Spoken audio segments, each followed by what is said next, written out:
In 2022, Ronaldo signed for El Nassr. In 2023, Messi signed for Inter Miami, which Ronaldo and Messi signed their most significant contracts in football history. At age 24, Mbappe got paid over $100 million. LeBron James is now a billionaire, and even boxers and golfers are getting paid over $100 million a year. But for some reason, doctors can earn anywhere from $200,000 to $1 million a year, if you're lucky. The real question is, why do athletes get paid so much?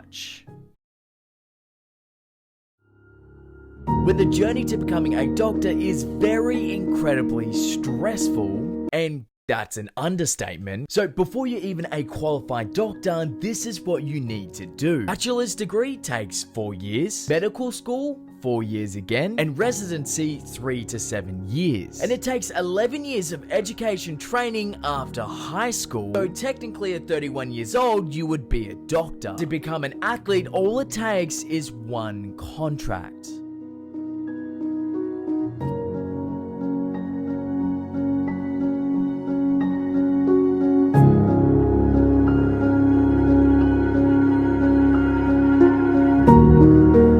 So is this even fair in today's world? How is it that someone that saves lives gets paid less than someone who plays sport? Why are athletes paid so much? Now we can start with one of the biggest reasons due to entertainment value they bring to sports, but that's the easiest way to explain it. We need to dive deeper. So first we need to understand who is the best at bringing entertainment value to their sport. LeBron James for basketball, Ronaldo and Messi for soccer, Tom Brady for American football, even Floyd Mayweather for boxing, Usain Bolt for track and field. But why do they get paid so much for their sports industry? Well, there are definitely millions of different reasons why athletes get paid. So I've narrowed it down to a 5-category system on why athletes get paid so much. Starting off with skill and talent of athletes, which simply top athletes are the best at what they do. Whether it's scoring goals, making spectacular catches, or even achieving record-breaking times. Ronaldo and Messi are often considered the 2 greatest footballers of all time. Their goal-scoring abilities, dribbling skills, and overall mastery of the game made them global icons. Or soccer teams will invest in young players with the expectations they'll develop and reach their peak performance in the future. Now, we have storylines and narratives. Athletes' personal stories, such as their journey to success, overcoming adversity, add depth and narrative to their careers. These stories can be emotionally compelling for the fans, which fans are the most important reason why a sport generates billions, but I'll explain that later. Engagement with the fans. Athletes who connect with their fan base through social media, community involvement, and even personal interactions make fans feel more connected to the athlete and the sport at the same time, which this engagement fosters an enjoyable and personal relationship. Global appearance. Athletes who have a global fan base transcend borders and bring people from diverse backgrounds together to then contribute to the sport. A key example of this would be LeBron James. Considered one of the greatest basketballers of all time, we're not going into that debate. He has a massive international following with fans in the United States, Europe, Asia, and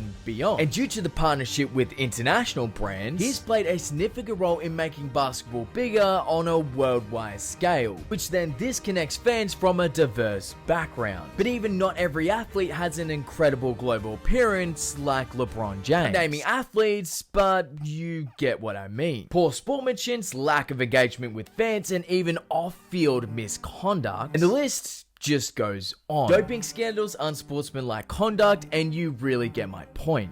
Which it really does impact your global appearance. Marketability. Athletes with high marketability attract sponsorships, deals, and endorsements, adding to their off-field income. So really, this can vary at any point, so here's an example. Ronaldo makes up to 90 million off-field income, but a bad example of this would be Mbappe, and here's why. Mbappe making over 100 million on the field, which is great, but off the field, he only makes 20 million, showing that Ronaldo's marketability skills off the field attract more deals and endorsements, which gives you a great perspective. Marketability will make you 20 million, or it could make you 100 million. So what does skill and talent of the athlete, storyline and or narratives, engagement with the fans, global appearance, and marketability, all of these elements are interconnected to form why athletes get paid so much. So let's use these 5 categories, and here are some examples. We have 3 athletes that are the most paid in the world according to Forbes. If you want me to check out any other athletes, please let me know. So starting off, we'll have Roger Federer, and stay until the end to see why Ronaldo's last. Guess how much Roger Federer made playing tennis in 2023? So assuming some of you guys maybe guess 30 or 10 million, I mean, it's bloody Roger Federer. Well,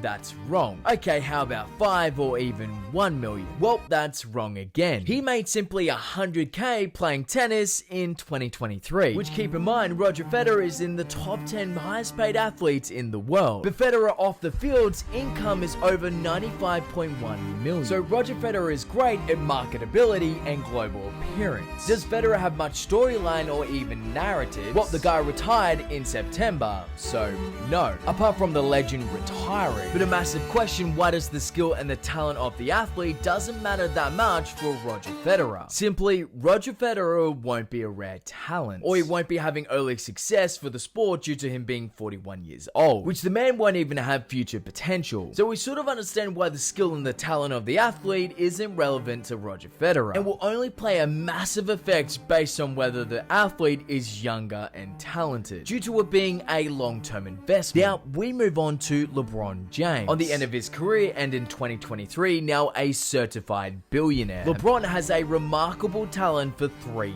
things: marketability, global appearance, and engagement with fans. But here's why. First, LeBron is vocal about social and political issues. His advocacy resonates with fans, using his platform to address important topics, and his participation in international competitions and events has expanded his global footprint. But LeBron is one of the best athletes in the world for creating storylines. LeBron James' storyline is a classic rags to riches tale of a talented kid from a tough neighborhood who became a basketball superstar, being the first pick in an NBA draft, championship quest with Cleveland and Miami Heat, and then returning to Cleveland. His narrative is about triumph, challenges, and controversies. So finally, here we are, one of the highest paid athletes in the world. And before we start, this is Ronaldo's talent. He is widely regarded as one of the greatest footballers in history. His remarkable goal-scoring ability and versatility and consistency made him a superstar in the world's most popular sport. But Ronaldo, out of these 5 categories, I can absolutely say Ronaldo is exceptional out of all of them. Ronaldo's combination of natural talent, relentlessness, and work ethic, and even commitment to continuous improvement, he has made himself one of the most successful athletes in the world. Storylines and or narratives. Ronaldo's journey began on a small island of Portugal. Ronaldo's moved to Manchester United and flourished under the guidance of Sir Alex Ferguson, his legendary status in the Champions League, and then eventually returned to Man United, with even his international success with Portugal, his impact beyond the pitch through business ventures. His journey from a young boy on Madeira to a global soccer legend is a testimony of his talent, work ethic, and dedication.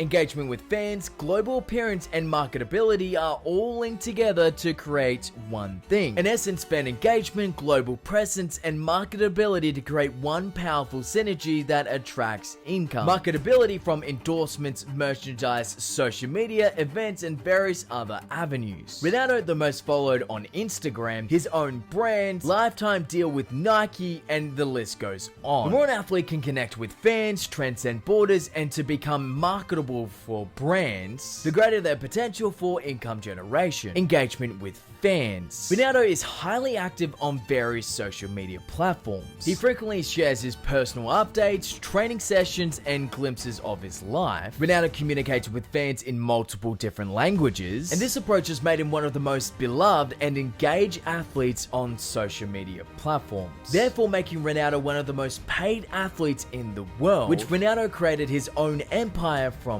football. So here we have one of the biggest questions. Why athletes should get paid more than doctors? And the answer is ultimately both athletes and doctors play crucial roles in society, which both are influenced by different factors. With the athletes obviously playing their part, and even some others that we probably missed. And there's definitely a ton of other reasons why doctors should get paid more, but there's one thing that matters most in all of this.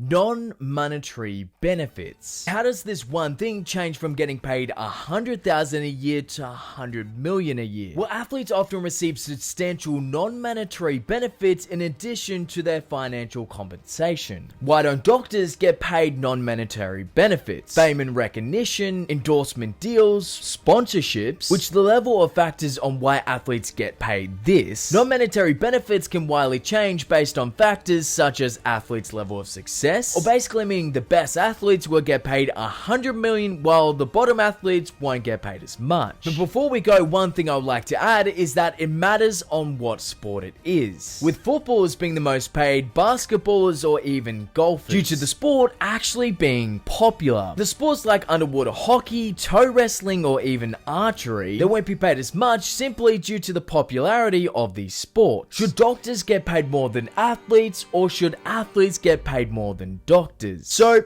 until next time.